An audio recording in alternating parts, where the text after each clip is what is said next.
Electric vehicle stocks have gotten slammed. What investors should do now? The car of the future has driven into a ditch. With consumer uptake proving slower than expected, electric vehicle sales growth has been falling, and the stocks have been plunging.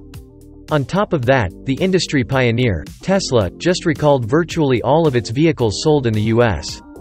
It's enough to make investors give up on the companies that produce electric vehicles. But despite the turmoil, there are still opportunities. The key is to focus on automakers with two attributes: affordable cars and profitable operations. In the early days of EVs, which is to say 2 or 3 years ago, things like that didn't matter. Excitement alone drove the stocks to staggering heights. Now, practicalities count. There's no question the EV bubble has burst. The combined peak market capitalization, reached in 2020 and 2021, of Nikola, Fisker, Rivian Automotive, Lucid, NIO, XPeng, Polestar Automotive, Canoo, and Lordstown Motors was as high as $470 billion. Today, the 9 companies' market caps add up to just $68 billion, a drop of 86%. So far, only 3 EV makers are consistently profitable: Tesla, BYD, and Li Auto. But even those stocks have taken it on the chin. Their peak market capitalizations totaled some $1.4 trillion. Today, that sum is down to about $910 billion. Tesla's market value has gone from about $1.2 trillion to about $790 billion. Perhaps the biggest problem for the industry has been the high prices of the cars. The average electric vehicle costs some $52,000. While that is down from about $65,000 in November 2022, it's about 20% higher than the average non-luxury car. Legions of consumers have balked at the prices. The pricing problem will only get worse when EV models lose part, or all, of their $7,500 tax credit for buyers on December 31st, when new rules about the origin of batteries and battery materials go into effect. The US, essentially, doesn't want to subsidize EVs with Chinese batteries. Faraday Future Intelligent Electric is a case study in the perils of high-price EVs. The company makes ultra-luxury, 1,000-plus horsepower cars priced around $300,000. Shares of the startup peaked at a split-adjusted $1,660 in February 2021, and closed at 26 cents on Wednesday. To the extent that EV prices have fallen, Tesla deserves most of the credit. It has cut prices repeatedly in 2023, partly to offset the pain of higher interest rates. In the third quarter, Tesla's average selling price was about $44,000.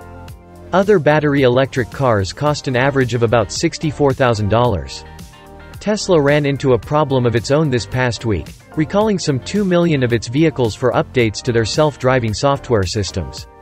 That, however, isn't as ominous as it sounds. Millions of vehicles are recalled every year, and this recall is software-based and costs virtually nothing to correct. The required changes are only about driver warning signals, not the underlying technology, and aren't technically an EV issue. At this point, what EV makers need most is cheaper cars. What investors need are shares of automakers that sell cheaper cars profitably. 2 good bets are Chinese automakers Li Auto and BYD. Tesla has its attractions, too, but Li and BYD sport markedly lower valuations. Tesla trades for about 60 times estimated 2024 earnings, BYD for about 13 times. Both companies are expected to grow earnings at just under 30% a year on average for the coming 3 years. Li is trading for 20 times earnings. It is expected to grow earnings at 20% a year for the coming 3 years. Before concluding that Li stock is overvalued, consider this: its price-to-earnings to growth ratio, or PEG ratio, is 1 times. Tesla's PEG ratio is about 2 times, as is the S&P 500's. Li only recently got to the scale required to achieve profits. It's shipping some 40,000 vehicles a month. It trades for about 1 times estimated 2024 sales. Lucid stock, by contrast, trades for about 6 times sales. The average price for a BYD car was under $30,000 in the third quarter. For Li, it was about $45,000. That's closer to something car buyers can get comfortable with. Make no mistake, traditional automakers haven't been spared from the EV pain. General Motors, Ford Motor, Stellantis, and Volkswagen have all leaned into the EV trend, announcing billions in spending on battery plants and new models.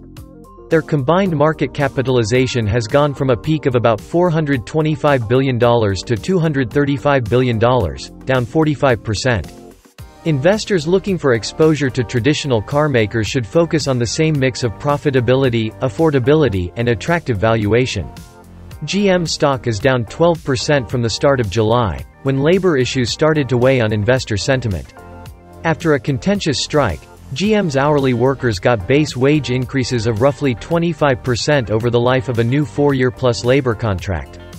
Investors have been worried that higher costs would crimp profitability, but GM Chief Financial Officer Paul Jacobson says his company has plans to offset all the labor cost increases in the coming year. Wall Street doesn't buy it yet. Analysts project a 2024 operating profit margin of 6.6%, down from 7.4% expected for 2023.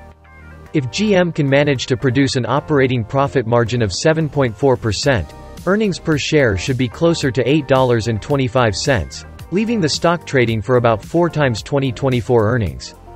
Beating low expectations is always a winning strategy on Wall Street, no matter what the sector. GM is also launching a cheaper EV in the US in 2024. The electric Chevy Equinox should start at around $35,000. That could be just the ticket.